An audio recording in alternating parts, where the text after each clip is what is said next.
7 लोग जिन्होंने ईश्वर का मजाक उड़ाए और फिर मर गए। नंबर 1, टाइटैनिक के मुख्य डिजाइनर थॉमस एंड्रयूज ने अहंकार से कहा था कि ईश्वर भी इस जहाज को नहीं डुबा सकता।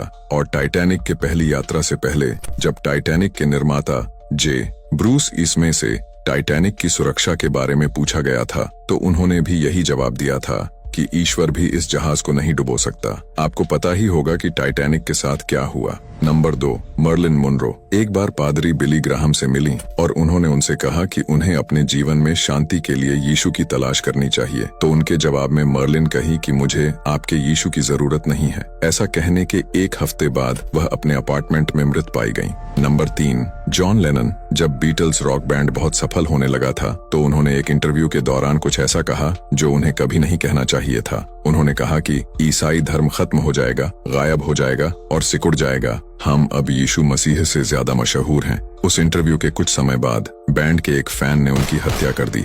Number 4, Bon Scott highway to hell के अपने इस गीत में स्कॉट ने कुछ ऐसे बोल गाए, oh Satan I paid my due playing in a rocking band, जिसका हिंदी में अर्थ होता है, हे शैतान, रॉकिंग बैंड में बजाते हुए मेरा हक अदा किया। इस गाने के प्रकाशित के बाद 1980 में एक रात को उनकी मृत्यु हो गई। नंबर 5, कैजुजा एक फेमस ब्राजीलियन गायक जिसने अपने एक प्रदर्शन के दौरान सिगरेट पैकेट से एक कश लिया और हवा में धुआं उड़ाकर कथित तौर पर कहा कि ईश्वर यह आपके लिए है। उस घटना के बाद 32 वर्ष की आयु में फेफड़ों के कैंसर से उसकी मृत्यु हो गई।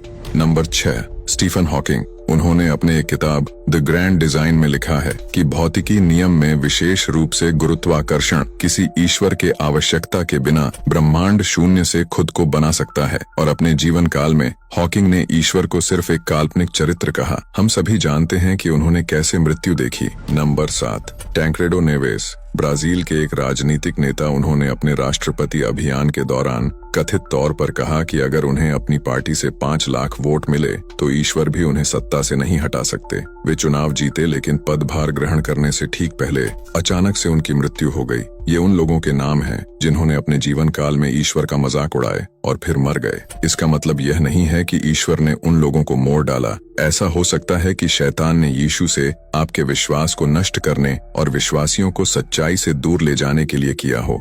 यह संभव हो सकता है कि वे मौतें शैतान ने अपने भयावह एजेंडे को पूरा करने के लिए खुद ही रची हों, ताकि लोगों के दिलों में यीशु के लिए भ्रम और संदेह पैदा हो और लोग यीशु के प्रेम और भलाई पर सवाल उठा सके और यीशु को नकारात्मक और क्रूर दिखाने की प्रयास सफल हो सके और लोग उस पर संदेह करें और यीशु को अनुग्रह और दया के बजाय न्याय और क्रूरता के रूप में देखे और उस पर से विश्वास खो दें। इसीलिए हमें जल्दबाजी में नहीं मानना चाहिए कि उनको ईश्वर ने उठा लिया होगा। ऐसा हो सकता है कि अपनी भयावह एजेंडे को पूरा करने के लिए शैतान ने मोड़ डाला हो। और आखिर में हमें हमेशा याद रखना चाहिए कि ईश्वर का मजाक उड़ाने के अपने परिणाम होते हैं। इस बात का जरूर से ध्यान रखें।